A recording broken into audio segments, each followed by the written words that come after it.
आप सामने खड़े हुए इंसान को देखते हैं पर उसके पीछे आप नहीं देखते हैं। जैसे कि एक मकान को लोग ऊपर से देखते हैं, परंतु जिसके ऊपर मकान बना है उसको नहीं देखते हैं, वो है नींव।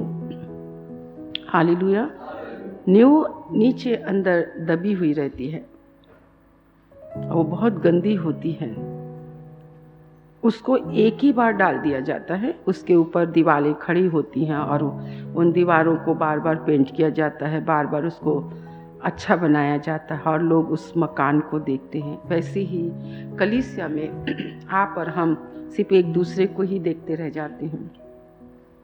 हम उस नींव के पत्थर अर्थात यीशु मसीह पर, जिस पर मैं और आप खड़े हैं, अगर हम उसको ढा दें या उसको भूल जाए तो बाइबल कहती है, बहुत पहले परमेश्वर ने बता दिया था भजन संहिता 11 में, अगर नींव ढा दी जाए तो धर्मी क्या कर सकता है। नींव ही नहीं है तो आपकी प्रार्थना, आपकी स्तुति, आपका चर्च आना सब बेकार है।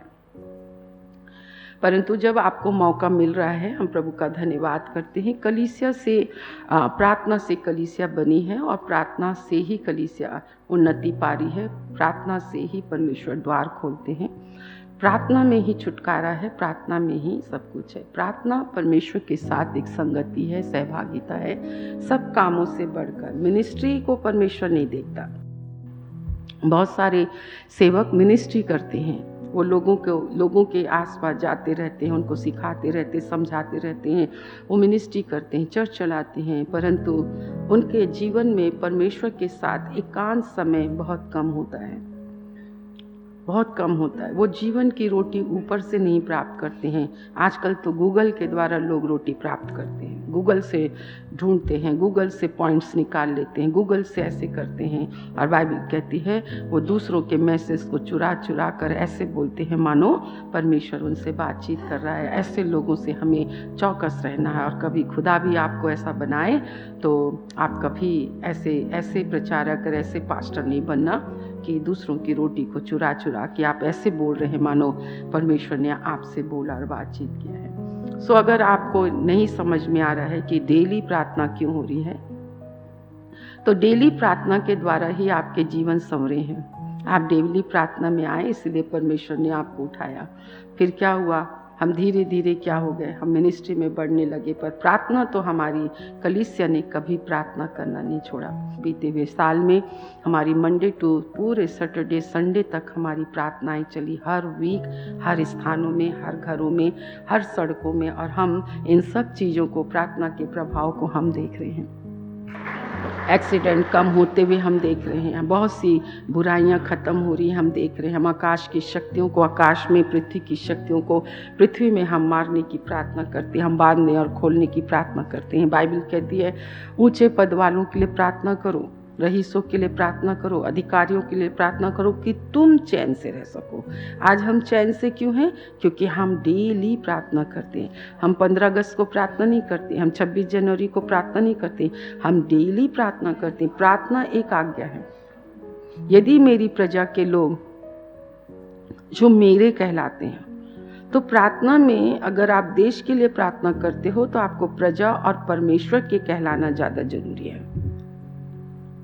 अगर आपका परमेश्वर के साथ कोई रिश्ता नहीं है, कोई बोझ नहीं है आपको, तो आपकी प्रार्थना तो ये छत के ऊपर भी नहीं जाएगी। और हम प्रार्थना को देखते भी हैं। आप परमेश्वर के सामने कैसे प्रार्थना करते हैं? प्रार्थना एक बोझ है। किसी मनुष्य के लिए खड़े होना, उसके बचाव के लिए खड़े होना, उसकी सुरक्षा के लिए खड़े होना, उसको अधोलोक में वो ना जाए उसके लिए खड़े होना। परमेश्वर कहते हैं हिजकेल में, मुझे कोई ऐसा नहीं मिला कि कोई नाके पे खड़ा है, पर मैं हमेशा कहती हूँ मैं हूँ ना प्रभु आपकी बेटी, मैं हूँ ना प्रभु, मैं खड़ी हूँ ना, मैं खड़ी हूँ प्रभु। जब देश में विपत्ति आती है तो हम ऐसे प्रार्थना करते हैं जैसे वो हमारे ऊपर विपत्ति आई है। और हम बता दें कि परमेश्वर, मैं जब वचन सुनती हूँ तो कुछ बातें मुझे भी बहुत अच्छी लगती हैं। तो उस पास्टर ने कहा कि कलीसिया की बुराई को हटाने के लिए मैं लोगों को समझा के थक गया, समझा के कर दिया। पर लोग, जैसे अभी यिर्मयाह की पुस्तक में परमेश्वर ने मुझसे कहा और एकदम स्पष्ट आवाज आई, उनसे कह देना 40 अध्याय में मैं अभी ले करूँगी कि किस कारण ये विपत्ति उनके ऊपर आई, क्योंकि उन्होंने मेरी आज्ञा को नहीं माना। चर्च आना आज्ञा के अनुसार होना चाहिए। स्तुति, आराधना, प्रार्थना करना परमेश्वर की आज्ञा के अनुसार होना चाहिए। दशवांश देना, ऑफरिंग देना परमेश्वर की आज्ञा के अनुसार होना चाहिए। परमेश्वर के साथ संगति करना परमेश्वर की आज्ञा के अनुसार होना चाहिए। एक चर्च ही है जहाँ पर मनुष्य कभी मनमानी नहीं कर सकता है। यहाँ पर तो खुदा की मनमानी चलती है। मेरे लिए खुदा की मनमानी चलती है, मेरी अपनी कोई मनमानी नहीं चलती है। हम मुंह उठा के हर कहीं नहीं जा सकते हैं। अब मुंह उठा के हम कभी भी अपने रीजनल या अपने उसके अनुसार हम उपवास नहीं रहते हैं। जब उसकी मर्जी होती है तो उसी पल खाना पीना छोड़कर उपवास में हम बैठते हैं। उसी पल अपनी सब चीज़ों को छोड़कर हम प्रार्थना में बैठते हैं। हमारी प्रार्थना का जो थीम है वो है कलीसिया लौ लगाकर प्रार्थना कर रही थी। तो क्या हम कलीसिया हैं? अगर आप कलीसिया हैं, मसीह की देह में हैं, वहाँ पर एक बहुत बड़ी समस्या है कि पास्टर जो है वो यीशु मसीह के प्रचार के कारण लंगड़ा चलने लगा, अंधा देखने लगा। उसके कारण लोगों की कमाई जाती रही, लोगों का आन बान शान जाता रहा। तो अपनी कमाई को वो करने के लिए उन्होंने उनको क्या किया, बंदी गृह में डलवा दिया। उनको डराया गया कि अगर हम ऐसा करेंगे तो ये यीशु मसीह का प्रचार नहीं करेंगे। पर वो लोग बहुत अच्छे थे, उन्होंने मन फिराया था। वो परमेश्वर से प्यार करते थे, वो प्रभु के लोग से प्यार करते थे, और परमेश्वर ने वो दृष्टांत आपके और मेरे लिए रखा है कि उन्होंने प्रार्थना की, बड़ी गंभीरता पूर्वक प्रार्थना की, विश्वास योग्यता के साथ उन्होंने प्रार्थना की। और प्रार्थना का रिजल्ट हमने देखा कि स्वर्ग से सामर्थ और स्वर्गदूत ने पतरस के बंदी गृह के दरवाजे खोले और पतरस को बाहर निकाला, और जिन्होंने उनको बांधा था उन्होंने उनको वहां पर अपने बीच में फिर से वही काम करते हुए देखा। ये है कलीसिया की प्रार्थना का प्रभाव। और इन दिनों में परमेश्वर कलीसिया बना रहा है। कलीसिया कौन? जिनको प्रकाशन मिलता है, जिनको परमेश्वर की ओर से प्रकाशन मिलता है कि यीशु मसीह परमेश्वर का पुत्र है, और वो यीशु मसीह के लिए जीने और मरने के लिए वो फिर स्वार्थ को त्याग देते हैं। उनकी जिंदगी में भय नाम की कोई चीज नहीं होती है। वो किसी वस्तु को प्राप्त करने के लिए यीशु के पीछे नहीं चलते हैं, वो यीशु के पीछे नहीं चलते हैं। उनके जीवन का एक ही मकसद होता है कि बहुत सारी आत्माओं को अंधकार के वश से निकालें और उनको परमेश्वर के राज्य में प्रवेश करें। इससे बड़ा रिवॉर्ड क्या हो सकता है? परंतु उल्टा क्या है कि 70 लोगों को क्या करता है, यीशु को छोड़ने के लिए, कलीसिया छोड़ने के लिए, विश्वास को छोड़ने के लिए मजबूत करता है। वो कलीसिया नहीं होती है। ऐसे लोग स्वर्ग के राज्य में कभी नहीं जाएंगे। प्रभु ने अपनी सामर्थ आपको दिखा दी। मैं हूँ होने की सामर्थ उसने आपको दिखा दी। मैं यहोवा हूँ इस बात की सामर्थ उसने दिखा दी। चलना नहीं चलना आपके ऊपर है, उसके साथ चलना आपके ऊपर है, डर के रहना आपके ऊपर है। पर इनके मोहब्बत को देखो, इस कलीसिया के प्यार को देखो कि उन्होंने इतना, मतलब उनकी प्रार्थना में इतना विश्वास और इतनी लगन थी। इसे कहते हैं मध्यस्थी की प्रार्थना। वो पतरस को नहीं पता था, परंतु कलीसिया प्रार्थना कर रही थी और परमेश्वर ने अपनी सामर्थ को भेजा और वो किया। और हम भी अपने जीवन में इस चीज़ को हम देखते हैं, महसूस करते हैं। ये है तो बिना बोझ के प्रार्थना करना, बिना प्यार से प्रार्थना करना, कथा कहानी बताना परमेश्वर को एक ढेले भर का विश्वास नहीं है, ढेले भर का परमेश्वर के प्रति ना कोई जलन है ना कुछ। हम जवान बच्चों के लिए हमारे अंदर की अंतरात्मा रोती है, उनके लिए हमारी अंतरात्मा रोती है जिन्होंने मेरे परमेश्वर से सब कुछ प्राप्त किया, परंतु आज उनके कोई भी चीज़ उनका परमेश्वर की देह के लिए उनका वो नहीं है। आज चर्च खाली पड़ा हुआ है, आज सूना पड़ा हुआ है। यह अंतिम समय की निशानी है मेरे प्रियो, और इसलिए ये प्रार्थना सभा है, इसमें कंपलसरी नहीं है। हम तो इतना जानते हैं कि अगर हम ये हैं तो उसमें मध्यस्थी हम आपके लेकर हैं। आप बहुत वो चीज़ें हैं, हम इसलिए शायद बुलाए ही नहीं गए हैं। हम परमेश्वर की सेवा के लिए हम चुने ही नहीं गए हैं। प्रार्थना से बढ़कर कोई सेवा नहीं होती है।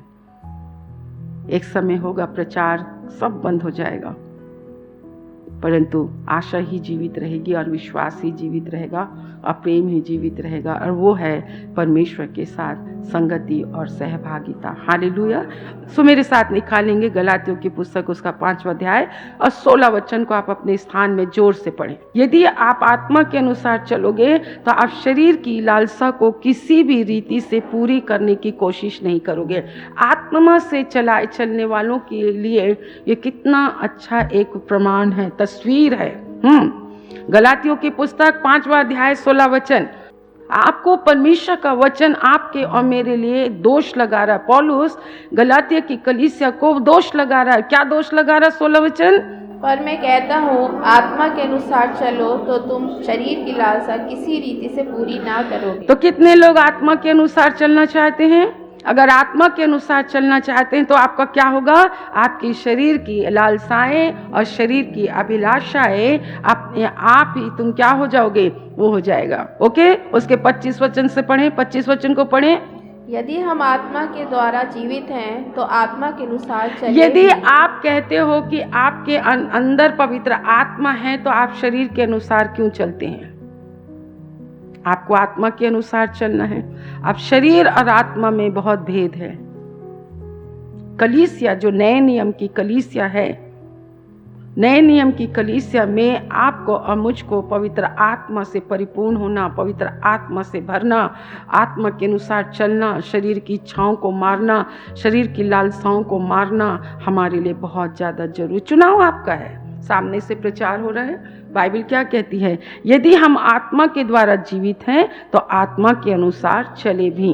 क्यों? क्योंकि 26 वचन में रिजल्ट है, क्योंकि वो कह रहे थे, दम मार रहे थे कि हम पवित्र आत्मा से परिपूर्ण हैं, हम अन्य भाषा बोलते हैं, हमारे अंदर अभिषेक है हमें। पर उनके जीवन क्या थे? हम घमंडी होकर वो क्या कर रहे थे? एक दूसरे को छेड़ रहे थे और वो एक दूसरे से डाह कर रहे थे, और ये पवित्र आत्मा नहीं है। डाह करना, ईर्ष्या करना, जलन रखना, बदला लेना, ये पवित्र आत्मा नहीं है। शारीरिक लोग चर्च के अंदर ऐसा करते हैं। बाइबल साफ कहती है। आइए उसे हम पढ़ें 16-17 को। पर मैं कहता हूँ आत्मा के अनुसार चलो तो तुम शरीर की लालसा किसी रीति से पूरी ना करोगे, क्योंकि शरीर आत्मा के विरोध में और आत्मा शरीर के विरोध में लालसा करता है, और ये एक दूसरे के विरोधी हैं, इसलिए कि जो तुम करना चाहते हो वो ना करने पाओ। और यदि तुम आत्मा के अनुसार चलते हो तो व्यवस्था के अधीन ना रहे। शरीर के काम तो प्रकट हैं, अर्थात व्यभिचार, गंदे काम, लुचपन, मूर्ति पूजा, टोना, बैर, झगड़ा, ईर्ष्या, क्रोध, विरोध, फूट, विधर्म, डाह, मतवालापन, लीला क्रीड़ा और इनके जैसे और काम हैं। इनके विषय में मैं तुमसे पहले से कह देता हूँ, जैसा पहले कह भी चुका हूँ, कि ऐसे ऐसे काम करने वाले परमेश्वर के राज्य। आइए जोर से पढ़े, ऐसे ऐसे काम करने वाले परमेश्वर के राज्य के वारिस नहीं होंगे। सो हमें क्या करना है? हमें आत्मा के अनुसार चलना है। तो आत्मा होगी तभी तो हम आत्मा के अनुसार चलेंगे। पवित्र आत्मा होगी तभी तो हम आत्मा के, और लिखा है पवित्र आत्मा हमें क्या करती है? 17 वचन, क्योंकि शरीर आत्मा के विरोध में और आत्मा शरीर के विरोध में लालसा करता है, और वे एक दूसरे की। तो आपका सबसे बड़ा विरोधी कौन है? आपका शरीर। आपका शरीर आपका सबसे बड़ा विरोधी है, और इस शरीर में बहुत सी लालसाएं हैं, बहुत सी अभिलाषाएं, है ना। आप लोगों के क्वेश्चन जो आप पास्टर या सिखाने वाले के सामने रखते हैं, आपको मालूम है ये गलत है, पर आप अपने शरीर के अनुसार चलना चाहते हैं, शरीर की इच्छाओं को पूरा करें। चॉइस आपका है, चुनाव मेरा है। मैं आपके साथ क्यों भागीदार हूँ, और चुनाव आपका है, आप मेरे साथ क्यों भागीदार हो। आप जैसा करोगे आप उसका प्रतिफल पाओगे, जैसा मैं करूँगी मुझे वैसा प्रतिफल मिलेगा। इससे पहले कि मैं आपको वचन सिखाऊं, आप मेरे साथ निकालें मत्ती रचित सुसमाचार उसका 5वां अध्याय। मत्ती रचित सुसमाचार 5वां अध्याय 17 वचन। 17 वचन से लेकर हम 20 वचन तक पढ़ेंगे। ये ना समझो कि मैं व्यवस्था या भविष्यवक्ताओं की पुस्तकों को लोप करने आया हूँ। लोप करने नहीं, परंतु पूरा करने आया हूँ। क्योंकि मैं तुमसे सच कहता हूँ कि जब तक आकाश और पृथ्वी टल न जाएं, तब तक व्यवस्था से एक मात्रा या एक बिंदु भी बिना पूरा हुए नहीं टलेगा।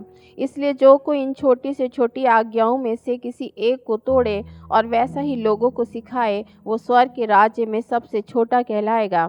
परंतु जो कोई उन आज्ञाओं का पालन करेगा और उन्हें सिखाएगा, वही स्वर्ग के राज्य में महान आप देखो, अगर ये 2 चीजें मुझे परमेश्वर की ओर से मिली है, पढ़ते पढ़ते मुझे मिल गई, तो मैं कहूँगी प्रभु आप मुझे सामर्थ्य दें, आप मुझे शक्ति दें कि मैं इस वचन को समझा सकूं। क्या व्यवस्था को लोप करने आए हैं जो हम लोप कर दे रहे हैं? उसने कहा मैं पूरा करने आया। किसके जीवन में? मेरे जीवन में परमेश्वर का एक एक वचन पूरा होगा। और जितने भी वर्षों से आप वचन परमेश्वर के द्वारा आपको मिले हैं, बाइबल कह रही है उनको फिर से तू लिख। और आपने देखा लोगों ने क्या किया। हम विपत्तियों का कारण पूछते हैं ना, हम बीमारियों का कारण पूछते हैं, हम असफलता के कारण पूछते हैं। हम क्यों पूछते हैं, क्यों हमारे जीवन में सफलता नहीं होती है? उसका कारण आपको बाइबल में से ढूंढना पड़ेगा। ये वचन जो है आपको और मुझको दोष लगाते हैं। जो छोटी सी छोटी आज्ञाओं को मानेगा और वैसे ही अपने बच्चे को सिखाएगा, अपने पति को सिखाएगा, अपने पड़ोसी को सिखाएगा, अपने छोटे भाई बहनों को सिखाएगा, कंप्रोमाइज नहीं। आप लोग क्या करते हो? सामने वाले के साथ कंप्रोमाइज करवाते हो क्योंकि आप खुद कंप्रोमाइजर हो। नहीं, कुछ नहीं होता, नहीं कुछ नहीं होता। लोगों ने हमको छोड़ दिया तो क्या हम मर जाएंगे? मरेंगे तो तब जब हम नरक जाएंगे। और हम क्या कर रहे हैं? अपने लिए मृत्यु कमा रहे हैं। आप अपने लिए मृत्यु कमा रहे, ये लिखा है। तो हमें क्या करना है? छोटी सी छोटी आज्ञा मुझे मानना है और वही आज्ञा मुझे आपको मानना सिखाना है। तब हम क्या बनेंगे? चेले बनेंगे। आपको यीशु मसीह के चेले बनना है। मेरा काम है आपको बाइबल खोल कर आपको बता देना, आपको सिखा देना, आपको समझा देना। चलना नहीं चलना ये आपके ऊपर है। अगर आप चलोगे तो परमेश्वर के राज्य के वारिस बनोगे। अगर आप नहीं चलोगे तो आप परमेश्वर के राज्य से बाहर चले जाओगे। क्या लोग सुसमाचार नहीं सुनते हैं तो क्या हम सुसमाचार प्रचार करना बंद कर देंगे? लोग प्रार्थना की सभा में नहीं आते हैं तो क्या हम प्रार्थना करना बंद कर देंगे? मैं तो कहती हूँ प्रभु कोई भी नहीं आए। मैं तो हम करे रहे 31 साल से, हम तो 31 साल से करें। आप मेरे घर का दरवाजा कब खटखटाते हो? जब बहुत सारी विपत्ति आपके अंदर आ जाती है, तब आप मेरे घर का दरवाजा खटखटाते हो। आज हम आपको टाइम दे रहे हैं कि आप 2 मिनट बैठकर आओ हम मिलकर कुछ सीख लें, तो सब भागे जा रहे हैं, कोई घर की ओर, कोई। आप संकटों का इंतजार करते हैं, आप विपत्तियों का इंतजार करते हैं, तब हम प्रार्थना करेंगे। पर मैं तो ये कहती हूँ, अगर मैं रात और दिन जीवन के जल के पास बैठे रहूंगी तो मृत्यु मेरे द्वार पर कभी नहीं आएगा। परमेश्वर का वचन आपके, आज मैं तुम्हें पुकार रहा हूं, आज मैं तुम्हें बुला रहा हूं, आज मैं तुम्हें न्योता दे रहा हूं, पर कल तुम मुझे पुकारोगे, मैं तुम्हें जवाब नहीं दूंगा। तो इसका कारण क्या है? ये विपत्ति के आने का कारण क्या है? क्योंकि उसने तुम्हें बुलाया, उस वक्त तुम नहीं आए। अब तुम उसको बुलाओगे तो वो तुम्हारे ऊपर नहीं आएगा। हमें कारण है समझना है, ये विपत्ति का कारण क्या है, ये विपत्तियों का कारण क्या है। ये परमेश्वर का वचन आपके और मेरे सामने लिखा हुआ है। दूसरा, मैं एक उदाहरण देती हूँ। क्या दूध में बहुत पानी मिलाने से सब जानते हैं, क्या आप दूध खरीदना बंद कर रहे हैं? नहीं। मिलावट हर चीज में, अनाज में, सब्जियों में, ये में वो खा तो रहे हो ना, मार्केट से खरीद कर तो ला रहे हो ना, उसको गलाने में टाइम लग रहा है पर गला तो रहे हो ना, खा तो रहे हो ना। मिलावट है, मिलावट है, मिलावट है, ये है, वैसा है, दूध में इतना पानी है, ऐसा है, केमिकल है, ये है, वह, फिर भी ला रहे हैं। रोज जाते हैं सब्जी मंडी, रोज सब्जी ला रहे हैं, रोज बना रहे हैं, रोज सब कुछ कर रहे हैं, कोई फर्क नहीं पड़ता। परंतु चर्च में, अरे वो नहीं करता, वो नहीं आता, वो नहीं करता, वो नहीं करता। हम 4 लोग हैं, मैं हूँ, पिता, पुत्र, पवित्र आत्मा। जिसने एक बड़ी सृष्टि की रचना कर दी। परमेश्वर कभी किसी मनुष्य से कोई प्रयोजन नहीं लेता। परमेश्वर अपना काम करना, ये आपको बहुत ज़्यादा इन चीज़ों को आपको समझना पड़ेगा। हम प्रभु का बहुत धन्यवाद करते हैं। जैसे मैंने उदाहरण बताया कि रेस्टोरेंट में गए तो जिन्होंने उनको बिल नहीं दिया तो उन्होंने दूसरे से वो बिल ले लिया। ऐसा होता है क्या कि तुमने नहीं दिया तो तुम उनका भरपाई तुम करो? मेरे प्रियो, ऐसा नहीं होता है। जो मेरा भुगतान है वो मुझे करना है। मैं किसी दूसरे का भुगतान मैं राज्य में तो नहीं होगा। हमारा परमेश्वर ऐसे ही कहता है। एक बार ऐसे बहुत सी स्टोरियां हैं परमेश्वर के लोगों के लिए है जो हमें तसल्ली देता। मुझे तो वो बात बहुत तसल्ली देता है कि तुम रोते हुए चले जाओगे, बीज बो कर तुम रोते हुए चले जाओगे। मतलब एक बार इंसान को परमेश्वर क्या करता है, वो देखता है, वहाँ के लोगों को देखता है, वहाँ की कंट्री के लोगों को देखता है, नगर के लोगों को देखता है। जब देखता है तो परमेश्वर तभी लिखा, तुमने तो बीज बोया ना, तुमने आज्ञा माननी सिखाई, तुमने बहुत परिश्रम किया, पर अगर सामने वाले ने नहीं माना तो हम रोते हुए तो चले जाएंगे। पर मेरे प्रियो, एक समय परमेश्वर ने कहा तुम आनंद की कटनी काटोगे। ये हमारे लिए एक जीवित आशा है जो हमें कभी निराश नहीं होने देता, हमें हटने नहीं देता। परमेश्वर के लोग कहते हैं कि हमारी आव भगत करने वाला कोई नहीं होता है। एक बार एक परमेश्वर के दास एक जगह, बहुत परमेश्वर ने उनको बहुत इस्तेमाल किया। परमेश्वर ने ऐसे बड़े बड़े काम किए, आश्चर्य काम किया, लोगों ने देखा। आज आप भी अपने जीवन में सब कुछ देखते हैं, परंतु जहाँ तक परमेश्वर के लोगों का आदर करने की बारी आती है, मनुष्य भूल जाता है कि आज वो किसके बदौलत है। ये सफलता, ये संपन्नता जो है वो किसके बदौलत है? जब इंसान भूल जाता है तभी तो परमेश्वर कहता है, यहोवा के भूलने वालों, पुत्र को चूम लो, कहीं ऐसा ना हो कि मार्ग में ही वो तुम्हें फाड़ डाले।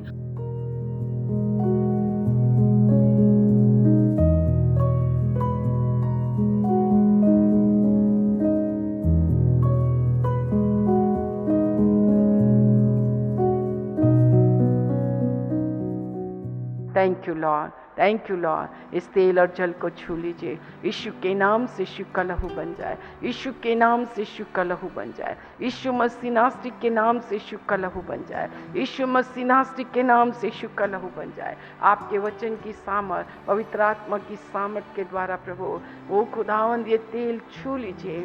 जो कोई बंधुआई में है, पाप की और शैतान की, निर्धनता की, रोग और बीमारी, यीशु के नाम से, यीशु के लहू से नष्ट हो मेरे प्रभु, नष्ट हो जाए और उन्हें बाहर निकालिए प्रभु, उन्हें बाहर निकालिए मेरे परमेश्वर पिता, ताकि वो आपको जाने पहचाने, उनका जीवन आपके हाथों के द्वारा संवारा जाए, एक एक के ऊपर आपका हाथ पाया जाए।